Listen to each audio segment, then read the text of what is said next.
metr joyni miomatozniy uzel sheykani miomasi to'sib turibdi. O'shaning uchun u oraliqdan tashqariga chiqib keldi, o'sib. Xavfsiz o'simta.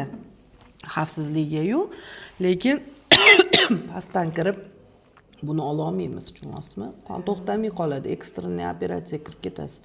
O'shaning uchun matka bilan ketadi bu mioma. Endi miomalar masalan mana bu yerda bo'lsa, qonamaydigan joyda olish mumkin bo'lgan joylari bo'ladi-da, o'zini ana unaqa bo'lsa olsa bo'ladi. Endi buni ham hozir sizga nevyigidnada, ertaga buni tepaga qilib, buni ola olgan taqdirimizda ham tepaga ko'tarsak, setka qo'ysak, boshqa qilsak, 3-stepen опущенияni o'zi ko'tarmagan ma'qul. Oldirib qutulganingiz yaxshi buni. Sheyka mana holatda tepadagisini men davolab bergan bo'lardim. Tepadagi miomas kichkina, u chiqatga xalaqit qilayotganim yo'q. Endi yana bitta holat bor edi. Bachadon